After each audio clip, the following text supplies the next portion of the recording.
안녕하세요. 이번 영상에서 다뤄드릴 종목의 투자자별 매매 동향, 지난달 7월 데이터를 살펴보면요. 개인 투자자가 약 71억 가까이를 매수했고 외국인 투자자도 8억 가까이를 매수했으며 기관 투자자가 약 27억 가까이를 매수했으나 기타 법인이 약 100억 가까이를 매도하는 모습을 보여줬습니다. 이 차트에서 눈여겨보고 싶은 점은 바로 기관이 27억 가까이를 매수했다라는 점인데요. 이번 달 8월 들어서 이 기관의 매수세는 더 강해지고 있습니다. 투자자별 매매 동향을 살펴보면 개인 투자자가 약 40 가까이를 매도하면서 지난달과 다르게 강하게 매도세로 돌변을 했고 외국인도 약하지만 어쨌든 3억 가까이를 매도하고 있는데 기관 투자자들의 매수가 약 40억 가까이로서 기관이 굉장히 강하게 이끌고 있다라는 점을 우리가 눈여겨볼 필요가 있는데요. 실제로 이 기관의 매수세에 힘입어서 오늘 다뤄드릴 종목의 주가 차트를 보면 최근에 한국 증시가 굉장히 많이 흔들리는 모습을 보여줬음에도 불구하고 오늘 다뤄드릴 이 종목만큼은 꾸준히 우상향하고 있는 모습을 보여주고 있습니다. 이 종목이 어떤 종목인지는 영상 후반부에 나오니까 궁금하신 분들은 이번 영상 끝까지 시청해주시면 대단히 감사하겠고요.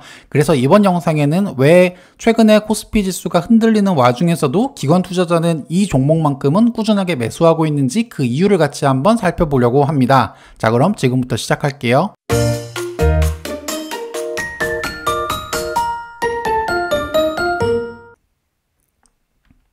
우리가 어느샌가부터 많은 뉴스에서 MZ세대에 대한 내용을 꾸준하게 접하고 있습니다. 지금 이 기사들만 살펴보더라도 보험사가 MZ세대 간의 차별화 전략이 필요하다. 호식이 2마리 치킨도 MZ세대를 겨냥한 신메뉴를 출시했다. 카카오뱅크도 MZ세대를 잡기 위한 여러가지 마케팅들을 하고 있다. 그리고 KT 역시 MZ세대를 겨냥한 제품을 내고 있는 등 이 MZ세대를 잡기 위해서는 외식, 게임, 금융, 보험 거의 모든 부분에서 현재 MZ세대를 잡기 위한 마케팅에 집중하고 있다라고 보여지는데요. 그럼 도대체 이 MZ세대가 무엇인지 정의부터 살펴보면 삼정 KPMG 경제연구소에 따르면 우리나라 인구를 크게 5분류로 나누고 있습니다. 55세 이상이 바로 베이비 부모 세대라고 불리고 그리고 40세부터 50대 중반까지가 X세대 그리고 이번 영상에서 핵심이 되는 내용인 밀레니엄 세대와 Z세대 즉 10대부터 30대까지 범위를 바로 MZ세대라고 부르고요. 그리고 2011년 이후 출생된 세대를 바로 알파세대 이렇게 크게 5가지 기준으로 분류를 하고 있고 오늘 우리가 주목해봐야 할 세대는 바로 이 10대부터 30대로 일컬어지는 MZ세대를 주목할 필요가 있습니다. 이 MZ세대의 특징이라고 하면 바로 온라인에서 굉장히 왕성하게 활동하고 있는 핵심 인구다라고 우리가 생각할 수 있는데요. 그러다 보니까 당연히 MZ세대에 관련된 구글 트렌드는 최근 5년 들어서 과거 대비해서 급격하게 올라가고 있는 모습을 보여주고 있습니다. 이 MZ세대가 그동안 살아오면서 어떤 이벤트들을 겪었는지를 살펴보면 MZ세대의 통틀어서 가장 맏형이라고 볼 수 있는 80년대생을 기준으로 한번 살펴본다면 80년대생이 초등학교 1,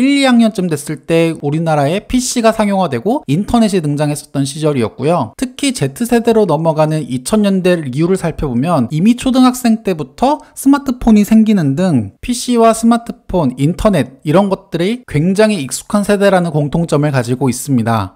그래서 레포트에서는 이렇게 표현하고 있는데요.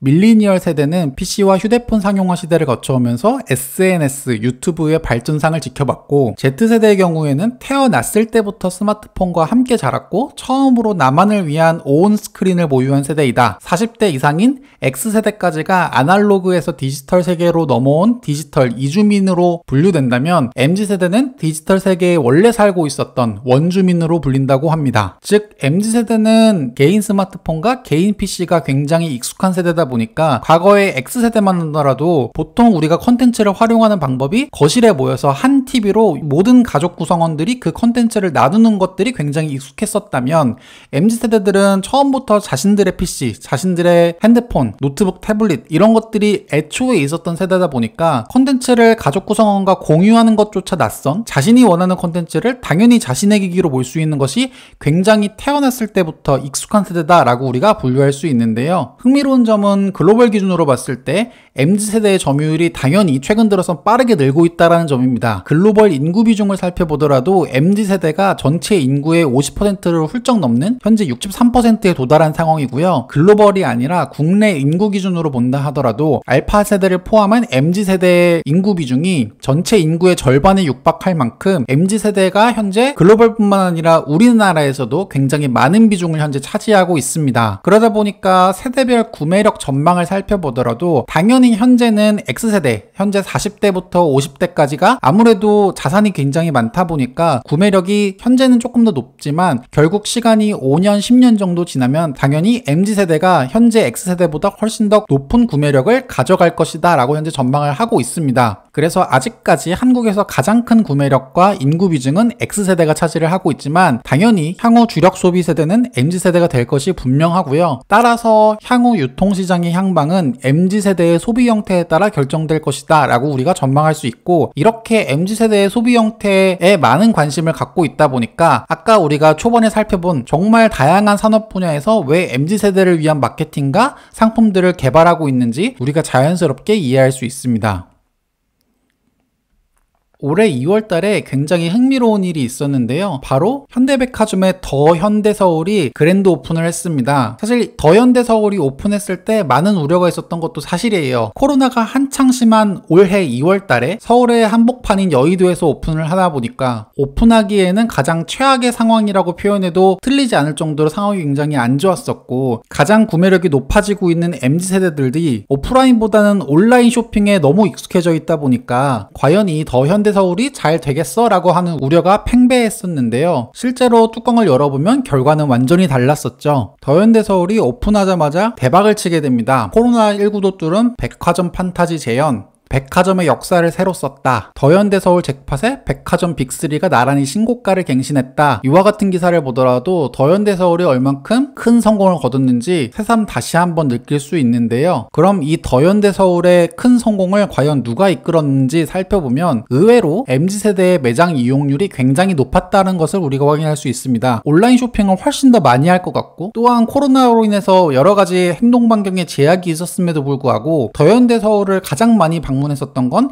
MZ세대였다라고 하는 것이 굉장히 특이점이라고 생각할 수 있는데요. AT키언이라고 하는 리서치 회사에서 조사한 내용에 따르면 MZ세대는 의외로 오프라인 상점에서 물건 구매하는 것을 굉장히 좋아하고 오프라인 상점에서 물건을 직접 사용해보는 것을 굉장히 선호한다라는 점입니다. 우리가 알고 있는 일반적인 MZ세대에 대한 고정관념과는 꽤 다르다는 것을 우리가 느낄 수 있죠. 그 결과 MZ세대에게 쇼핑 시 가장 중요한 요소를 살펴보면 당연히 상품 품질과 가격이 최우선되지만 그에 못지않게 중요한 가치로 바로 편의성을 꼽는데요. MZ세대 같은 경우에는 온라인 쇼핑을 충분히 경험을 하다 보니까 그 온라인 쇼핑이 주는 편의성에 충분히 익숙한 세대다라고 우리가 해석할 수 있습니다. 그렇기 때문에 MZ세대가 오프라인에서 쇼핑할 때도 그 온라인 쇼핑이 주는 편의성을 요구하게 되는데요. 내셔널 리테일 페더레이션의 소비자 조사에 따르면 쇼핑 시 편의성이 굉장히 중요하다라고 대답을 했고, 또한 전체 93%는 구매 프로세스 중에 불편함이 감지되면 바로 구매를 중단한 경험이 있다라고 대답을 했다라고 합니다. 이제 편의성은 품질과 가격에 이어서 쇼핑할 때 가장 중요한 고려 요소 중 하나로 현재 자리매김했다라고 우리가 볼 수 있는 거죠. 자, 그래서 여기서 바로 피지털이라고 하는 개념이 새로 등장하게 되는데요. 피지털이란 피지컬과 디지털의 합성어로 오프라인의 강점에 온라인의 편의성을 더한 것이다 라고 생각하면 되는데요. 즉 MZ세대의 특징은요, 오프라인의 가치를 굉장히 중요시합니다. 옷을 살 때도 직접 만져보고 입어보고 이런 실제로 경험하는 것들을 굉장히 중요시함과 동시에, 또한 원래 온라인 쇼핑의 그런 편리성에 익숙한 세대다 보니까 결국 많은 오프라인 쇼핑몰들이 오프라인 결제를 오프라인에서 물건을 살 때도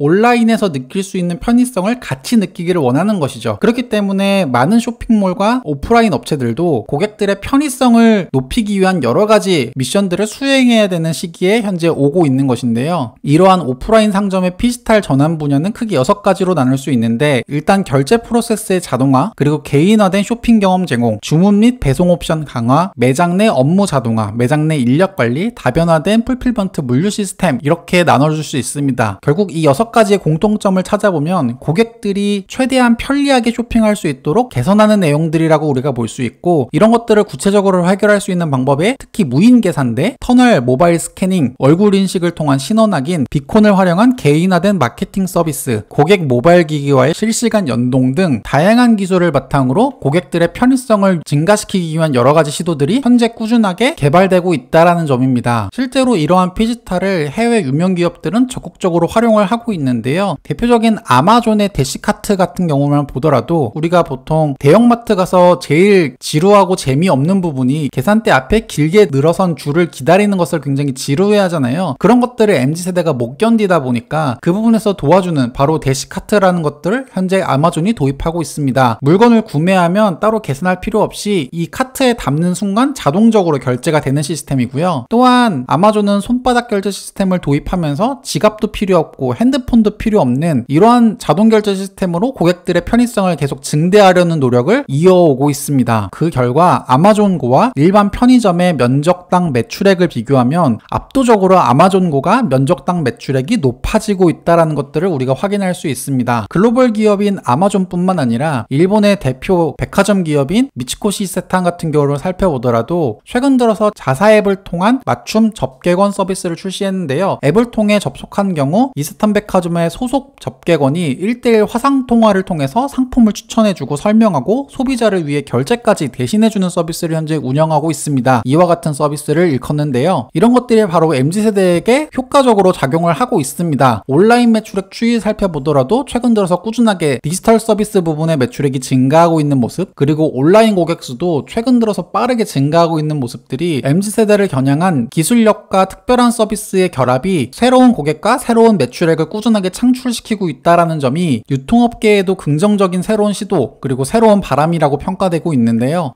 일본의 백화점뿐만 아니라 미국 백화점 노드스트롬 같은 경우에도 미국 백화점 노드스트롬은 2017년 노드스트롬 로컬이라고 하는 특별한 매장을 출점했는데요. 이 매장에서는 전통적인 기능인 구매는 절대 할 수가 없습니다. 대신 온라인 구매 상품에 대한 구매와 실착, 반품만이 가능하고요. 즉 이 매장에서는 실제로 입어보기만 하고 사는 것은 온라인 쇼핑몰에서 해라 라는 뜻이죠. 대신에 이 매장에서는 고객에게 경험을 제공하는 공간으로 전문 스타일리스트, 네일리스트, 테일러들이 항상 상주하면서 소비자들에게 스타일을 조언하거나 그리고 커피를 제공한다거나 온라인에서 구매 고려 중인 상품에 대해서 실착들을 경험할 수 있게 해주는 곳인데요. 뿐만 아니라 노드스트롬 백화점에서는 AR 기술을 활용해서 가상의 메이크업 스타일을 보여준다거나 24시간 픽업 서비스를 제공하는 등 소비자들의 오프라인 경험을 제고시키려고 꾸준하게 노력을 하고 있습니다. 이와 같은 노력은 회사 주가에도 긍정적으로 현재 작용하고 있는 중이고요. 이 출점한 이후로 주가가 계속 급등하는 모습을 보여줬었고, 디지털 매출 변화 비율을 살펴보더라도 최근 들어서 가파르게 상승하고 있다는 점이 이러한 시도가 MZ세대에게 탁월하게 잘 먹히고 있다는 점입니다.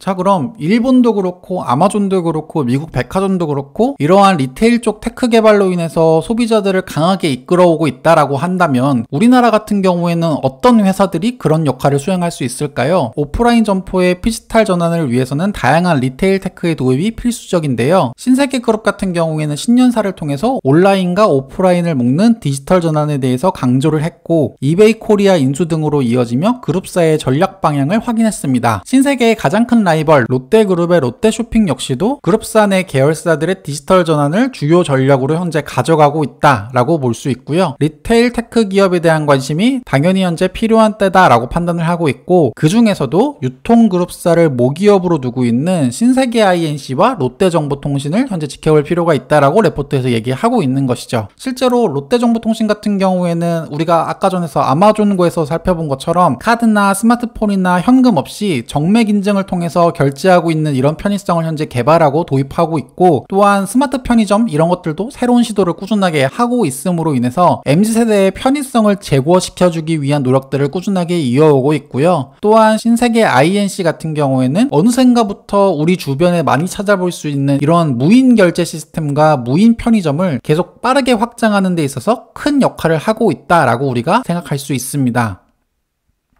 그래서 내용 종합해보면 아까 제가 영상 초반에 말씀드렸던 이 주가 차트는 바로 오늘 다룰 내용인 신세계 INC의 주가 차트인데요. 최근 들어서 기관의 매수세에 힘입어서 가파르게 오르고 있다는 점이 우리가 눈여겨볼 점인데요. 신세계 INC가 어떤 회사인지 간단하게 살펴보면 신세계의 전산실 조직에서 분리돼서 IT 서비스 전문 계열사로 현재 설립이 되어 있습니다. 유통 분야에 특화된 IT 서비스를 하고 있는데 일반적인 대기업 IT 자회사들과 마찬가지로 당연히 그룹사 내 기존의 매출 비중이 굉장히 높은 편입니다. 2021년 1분기 매출 기준으로는 계열사 매출 비중이 90%를 상회하고 있는데요. 그러나 VR과 게임 유통을 담당하는 IT 유통 부분이 꾸준하게 매출 증가로 인해서 사업 구조가 현재 다변화되고 있다는 점, 그리고 스마트 선반, 무인 결제 시스템 등이 앞으로 확대됨에 따라서 이 부분에 대한 매출도 꾸준하게 증가할 것이다 라고 현재 전망을 하고 있습니다. 현재 신세계 INC 매출 구분을 살보면 신세계내 그룹사의 전산 시스템을 유지하고 관리해주고 있는 매출 비중이 50%로 꽤 높은 편에 속하지만 스마트폰이나 노트북, 이와 같은 모바일 기기를 유통해주는 매출 비중이 꾸준하게 증가하고 있고, 또한 SSG.com, SSG페이와 같은 이러한 플랫폼 매출액도 꾸준하게 증가하는 등 다양한 사업 부분의 매출액이 꾸준하게 증가하고 있다는 점도 우리가 눈여겨볼 점인데요. 그럼 도대체 신세계 INC에 투자해야 되는 이유가 무엇인지 간단하게 요약을 해보자면, 결국 어느샌가 우리 주변에 널리 늘어나고 있는 무인 점포의 증가를 우리가 확인해 볼 필요가 있습니다. 무인 편의점이 증가하면 증가할수록 자동 결제 시스템이라든지 CCTV라든지 이런 것들이 증가할 수밖에 없는데요. 이런 것들이 늘어나면 늘어날수록 바로 신세계 INC의 매출액이 커질 수밖에 없다라는 점이죠. 특히 최근에 한국 편의점 운영 경비를 살펴보면 인건비를 차지하는 비중이 제일 높을 만큼 인건비 비중이 굉장히 가속화되고 있습니다. 얼마 전에도 최저임금이 꾸준하게 증가하면서 이와 같은 가속화는 더 심해질 것이다 라고 우리가 보고 있는데요. 인건비가 높아지면 높아질수록 당연히 업주 입장에서는 무인 점포에 대한 수요가 늘 수밖에 없는데요. 실제로 관련 레포트를 살펴보면 현재는 무인 점포가 당연히 초기 투자 금액이 비쌀 수밖에 없습니다. 하지만 이런 것들은 언젠간 계속 꾸준하게 개선될 거고, 결국 초기 투자 금액이 현실적인 수준으로 축소가 된다면 무인 매장의 상용화는 예상보다 더 빠르게 진행될 수밖에 없습니다. 실제로 이마트 완전 무인 편의점이 8월 중에 오픈을 할 예정에 있고요. 무인 결제 시스템이라든지 이런 CCTV, 이와 같은 시스템이 거의 개발 완료 단계에 이르렀다라고 판단을 하고 있고, 초기 투자 비용 역시 현재 대폭 축소돼서 무인 점포가 늘어남에 따라서 무인 결제 시스템이 앞으로 더 폭발적으로 증가할 것이다 라고 우리가 보고 있습니다. 정부 역시 주류 자동 판매기 샌드박스를 승인하면서 무인 매장 확대에 현재 발맞추고 있습니다. 바로 이러한 시스템을 얘기하는데요. 인건비는 꾸준하게 증가할 수밖에 없고, 그렇게 되면 업주 입장에서는 당연히 무인 시스템에 대한 니즈가 커질 수밖에 없다라는 점을 생각한다면, 무인 시스템과 무인 점포의 증가는 자연스러운 수순이다라고 생각을 한다면 왜 신세계 INC가 최근에 기관 투자자로부터 많은 사랑을 받고 있는지 우리가 이해할 수 있을 것입니다. 더군다나 신세계 INC 같은 경우에는 당연히 신세계 내 매출 비중이 높다 보니까 결국 신세계 CEO의 경영 철학에 따라서 매출액이 많이 좌지우지되는 부분이 있는데요. 올해 신세계그룹의 정용진 부회장이 신년사를 하면서 비대면 새로운 라이프 스타일의 일상화를 강화하겠다, 비대면 점포를 더 빠르게 전문적으로 늘리겠다라고 공식적으로 선언한 만큼 신세계 INC의 매출액도 향후 몇 년간은 폭발적으로 증가하지 않을까 기대할 수 있다는 점이 최근에 기관 투자자의 매수세가 7월, 8월 이어지고 있는 점이다 라고 우리가 해석할 수 있겠습니다. 이번 시간 여기까지입니다. 시청해주셔서 대단히 감사합니다.